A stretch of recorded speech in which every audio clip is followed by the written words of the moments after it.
Hey guys, my name is Raphael Boyon and I'm a senior character artist at UBISOFT. After I finished my most recent personal project, I was offered by the V-Ray team to share a little bit of information about my workflow and how I set up my skin shader. So in this short video, I'm going to share some knowledge about V-Ray SSS2. First, I would like to say that by no means I consider this the best way of doing things. I am just presenting here one way that worked for me, and I would probably do things a little differently next time. And as a side note, if you're interested in skin shading, I also recommend checking the work and posts of Adam Lewis, who has reached amongst the most impressive skin shaders I have seen so far. So let's start by taking a look at the final result of what we are going to cover here today. So this is a render version of what I'm going to show you today, and I'm going to go through mostly the settings of the skin shader. So I will be going quickly over the base assets, the sculpt, the model, textures, then I will talk a little bit about how you bake stuff to use with V-Ray. I will then discuss how to set up linear workflow, then how to properly set up your displacement in V-Ray, which is a common issue I believe. Then I will dig into my skin shader settings, lighting, and finally render setting. Alright, so let's get started with the zebra sculpt. So here is the model I have sculpted, nothing crazy. I would like to emphasize one thing though. If you ever had a chance to take a look at a face cam, you will probably notice how deep pores are and how extreme the bumps and crevices are on human skin. It is actually the subsurface scattering that softens all of that, but the detail definitely is in. So it is very important to take your time and in the detailing phase and make sure you get things right, as this can completely make or break your model. So this is a quick preview of the model. And I can also show you the diffuse map I painted with a flat shader to give you an idea. This is mostly hand painted with just a little bit of photographic textures to get the tiny details in. I haven't put too much attention on the skull and the back of the head and the neck, of course, because I knew my render was going to focus mostly on the face. So that's it for the diffuse map. I have quickly poly-painted a specular map to extract the more oily portions of the face, which basically are the nose and right under the eyes and forehead and a little bit of the chin, mouth, and obviously the ears. So I would extract that as a specular map and probably tweak it a little bit in Photoshop. Alright, so once you are happy with your model, you want to extract your maps. Diffuse specular and cavity maps are really easy, so I won't go into too many details about them, and I will focus on the problematic area, which is the displace. So basically what you want to do is go down in the geometry tab to the lowest subdivision level. So this is what my topology looks like at the lowest level. Then you would go to the UV map tab, and you would like to pick the texture size you want to bake your map into. So for this one I went all the way up to 4096. In this example I just go down to 1024 to speed up the process, but feel free to of course put whatever size you want. Then once you're done with that, you want to go down to the displacement properties here. So what I would do is a 16-bit displacement. Honestly, I have never seen, I've never had any use for a 32-bit displacement. I know some people use them. For some reason, I just cannot export it right from ZBrush, and it looks buggy, and it's a whole lot slower anyway, so 16 bits works just fine for me. Then you want adaptive mode on, then dsubpix is about right at a level of 2, and then this is basically it. So you just hit create displacement map, and then you can go get yourself a nice coffee while ZBrush renders the map out for you. I will pause the video right now and wait for the creation of the map to be finished, and see you in a minute. Alright, so during the pause, ZBrush gave me a nice little crash, so I restarted ZBrush and rebake the map, so it is done here. So once it's done, you just clone that displacement map and it should appear there in the alphas, and then once it's selected, you want to export this out here on your desktop or anywhere you want, and you can export that as a PSD or a TIFF. These are both good formats. So this is just as easy as this for the displacement map, and I can show you all other maps baked from ZBrush. So this is basically the diffuse map I'm using for the face. I would like to emphasize you don't want any lighting information in the diffuse. That's it for the diffuse. That's a very basic specular map I created from the polypaint and multiplying a cavity map exported from ZBrush.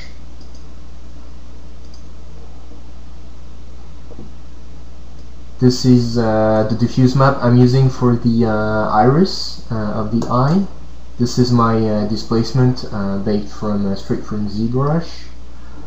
This is a scatter color map I quickly created in Photoshop, and I'll show you how to use this one. And this is a displacement map I created from sculpting the iris in ZBrush and make it the exact same way I did for the face.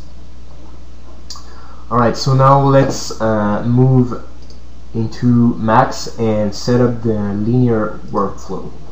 So, well, before that, you want to make sure your face is roughly real world scale, as this affects the SSS algorithm a lot. So I will make sure my units here in Customize Units Setup are set to centimeters here. It could be anything you want, I'm just used to centimeters. And in the System Unit Setup here, I'd like to make sure one unit is 1 centimeter. So this is all good. And then I'll double check the size of the model using a ruler. Where's that? Here's a tape. So the face is approximately 22 centimeters high, which is about right, and the eye is about 2.5 centimeters wide. So this is all good. Next, you want to make sure, obviously, your V-Ray is set up as you render. So you go to the Common tab and down to Assign Renderer, and you want to make sure V-Ray is your renderer. Then you want to move to the Gamma LUT settings, which are where's this going?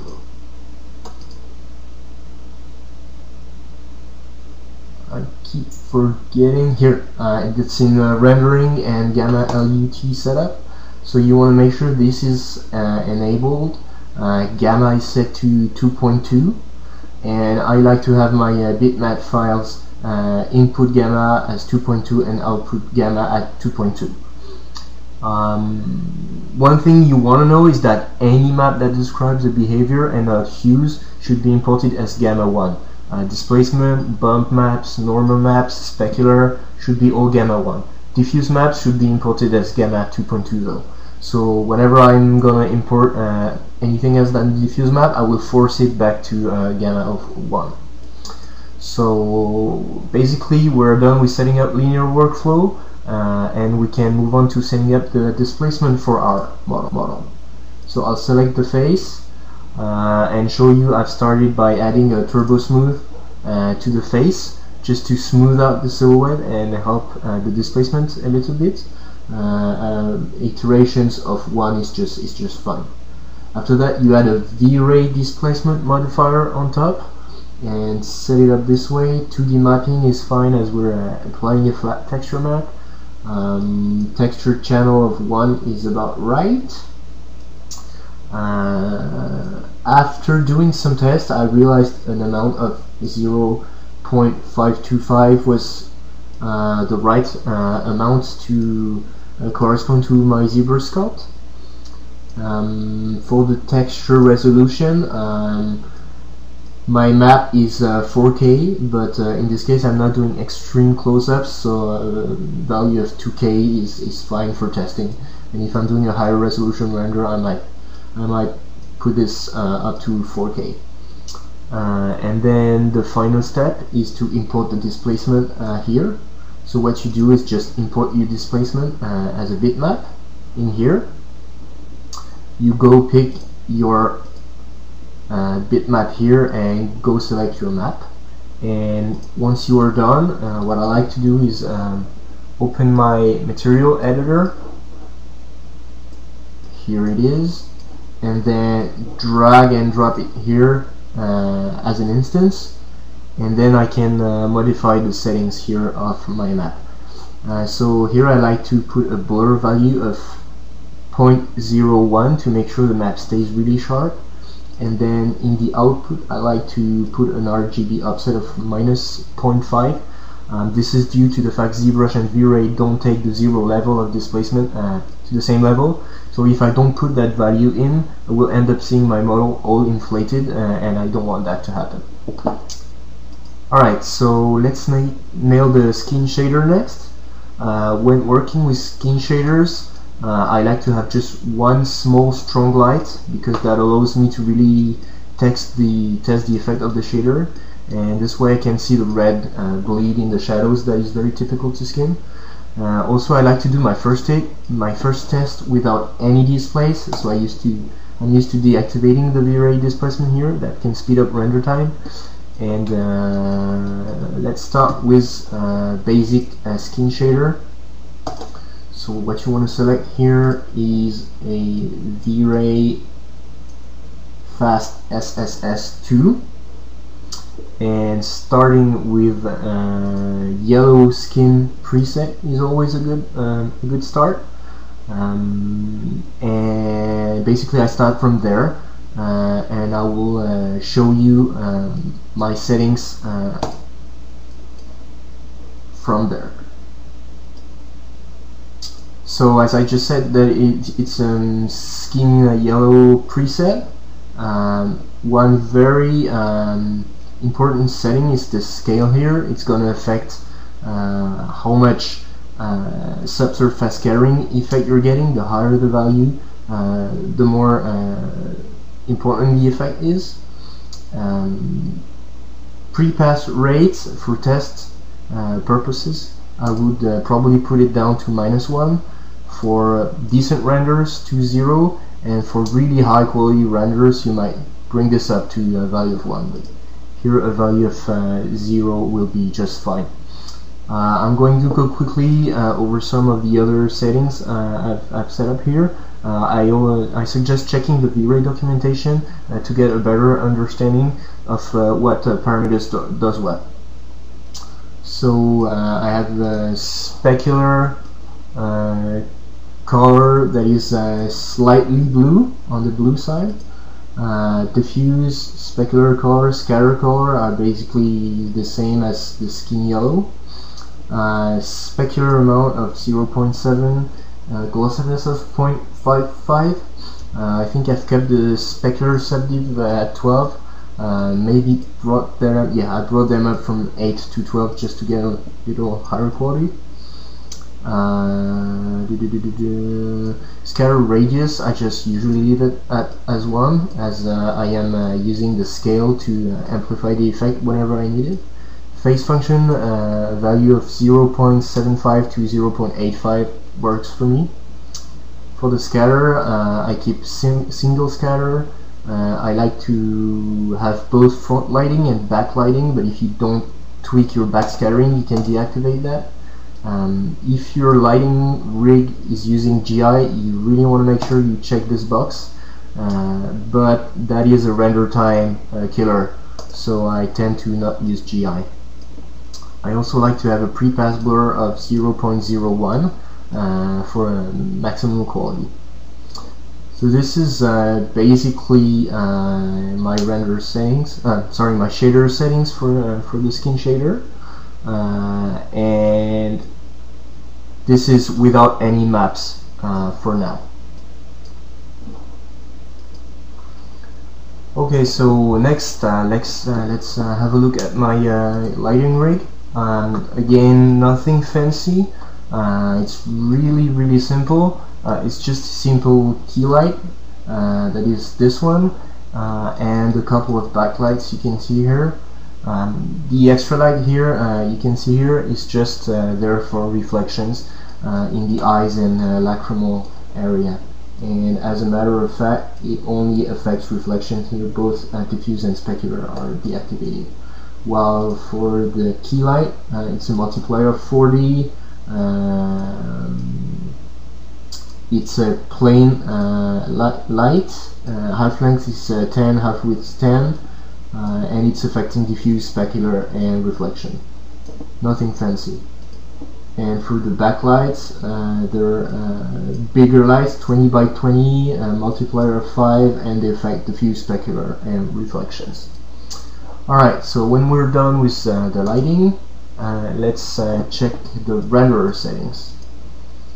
So, I like to enable the built-in frame buffer from V-Ray, as it gives you some nice tools to check your render. In the image sampler anti-aliasing, I like to use adaptive DMC. That's my anti-aliasing of choice. And natural valley is a filter I like to use. Some others are really good, like Catmull ROM, but for a photographic type of result, I really like natural valley. I believe this is just the default setting, so I won't touch that.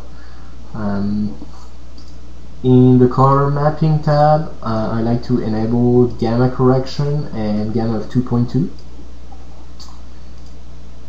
I am not using indirect illumination here, but if it is on, I like to use brute force and light cache. So here are the settings I've used when trying with global illumination.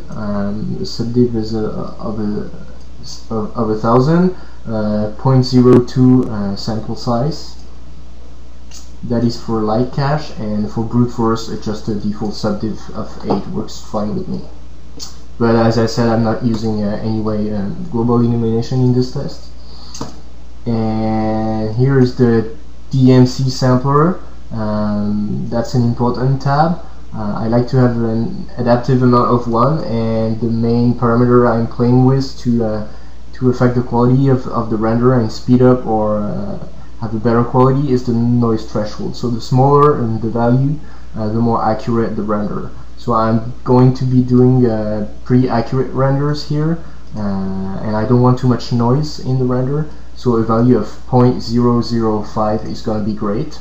And if I want to go much faster, I go up to 5.05 or even 0.1, but that tends to be really noisy.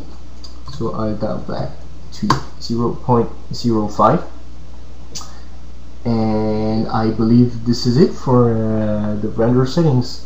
So I will do a first render of this head without the maps. Skin shaders are very tricky because when something is wrong, it is very hard to know if it's because of the modeling, the textures, the shaders, or the lighting. So I guess a version without texture map can help you isolate potential issues with your shader. So I'll do a test render without any maps. I will pause the video as this might take a while, and bring the video back when I'm done. Alright, so here is the render with only the skin shading, no specular, and the displacement is on. This took under 6 minutes, which is pretty fast, and I am happy with the front scattering effect, the amount of red bleed in the shadows, and the back scattering in the ears. So I can close this render and finally load a scene that is just a little more advanced because it has all the maps plugged in. So I show you where I plug all the maps. So I plugged the cavity map exported from ZBrush in the bump with a 10% value. Spectator run mount was plugged here. Diffuse was plugged in the SSS color, and I've plugged my scatter color I showed you earlier in the scatter color. So I can just start a new render, pause the video again, and I'll be right back. Okay, so there you go. Here is the final result straight out of V-Ray.